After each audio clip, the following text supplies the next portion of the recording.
আমি এর আগে যত প্রকার ফাস্টফুড আইটেম বানিয়েছি সব থেকে মজার হইতেছে গিয়া এইটা। আপনারা এইটা জাস্ট আগের দিন প্রিপেয়ার করে রাখবেন, পরের দিন মেহমান আসলে 10 মিনিটের মতো সার্ভ করে দিতে পারবেন।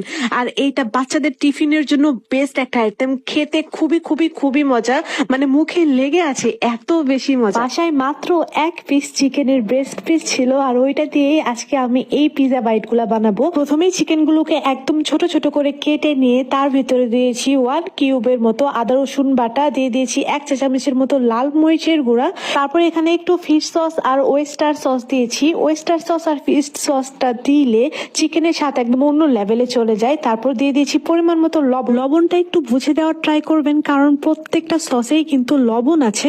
তারপর এখানে দিয়ে দিয়েছি টমেটো সস। টমেটো সসটা দিয়ে আবারও এটাকে খুব ভালোভাবে নেড়ে চেড়ে ভেজে নেব, এবং সবশেষে এখানে অ্যাড করতেছি টমেটো কুচি আর ক্যাপসিকাম কুচি। এই দুটাকে দিয়ে জাস্ট 2 মিনিটের মতো ভেজে এই চিকেনের পুরটাকে নামিয়ে নেব। আর এই চিকেনের পুর এত বেশি মজা হয় খেতে, যা বলার বাইরে। ব্রেড অথবা রুটির সাথেও কিন্তু আপনারা এই পুরটাকে সার্ভ করতে পারবেন, খেতে দুর্দান্ত। আর এখন আমি এখানে ছোট ছোট মিনি পাউরুটি গুলা নিয়ে নিচ্ছি। এই মিনি পাউরুটি গুলা আমি কালকেই বানাইছিলাম। এই পাউরুটির রেসিপিটা আমার পেজে আছে, আপনারা একটু দেখে নেবেন। জাস্ট 2-1টা ভিডিওর পরে কিন্তু আপনারা এই পাউরুটির রেসিপিটা পেয়ে যাবেন। আর আপনাদের যদি পাউরুটি বানাইতে অনেক বেশি কষ্ট হয়, তাহলে বাজার থেকে বার্গার বানগুলা কিনে আনবেন, তাতেও কিন্তু হয়ে যাবে। আর এখন এই পাউরুটি গুলোকে আমি 2টা স্লাইসে স্লাইস করব, এবং মাঝখানের অংশটুকুকে কেটে বের করে নেব, এবং এর 4 সাইড দিয়ে একটু তেল ব্রাশ করে এর ভেতরে দিয়ে দেব সেই যে আমরা চিকেনের পুরটা করেছিলাম, সেই চিকেনের পুর। এভাবে করে আমি প্রায় প্রত্যেকটা পাউরুটিকে ভরে নেব। আপনারা এখানে ইচ্ছা মতো পুর দিতে পারবেন, যত পুর দিবেন এটা খেতে ততটাই বেশি মজা লাগবে। আমার অলমোস্ট সবগুলো ব্রেডে পুরগুলো ভরা শেষ। এখন উপর দিয়ে দেবো চিজ। চিজের ভেতরে আমি একটু ধনেপাতা অ্যাড করেছিলাম একটু ফ্লেভারের জন্য।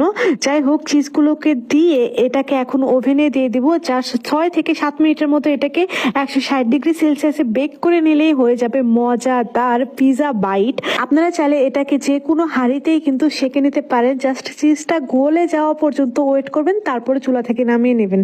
এই তো তৈরি হয়ে গেল ভীষণ মজার পিজা বাইট। আপনাদের বাসায় মেহমান আসে, তাহলে এই সবগুলো আগের দিনই প্রিপেয়ার করে রাখবেন, তারপরে জাস্ট 10 মিনিট টাইম নিয়ে এগুলোকে সার্ভ করে দিবেন। এতটাই মজা, বাচ্চারা তো টিফিনে এটা খেলে একদম ফিদা হয়ে যাবে। প্রত্যেক দিনই আপনার কাছে এইটাই বায়না ধরবে। রেসিপিটা ভালো লাগলে অবশ্যই রেসিপিটা শেয়ার দিয়ে রাখবেন, যেন পরবর্তীতে দেখে দেখে বানাইতে পারেন। আজ তাহলে এ পর্যন্তই, দেখা হবে নেক্সট এপিসোডে। সবাই ভালো থাকবেন, আল্লাহ হাফেজ।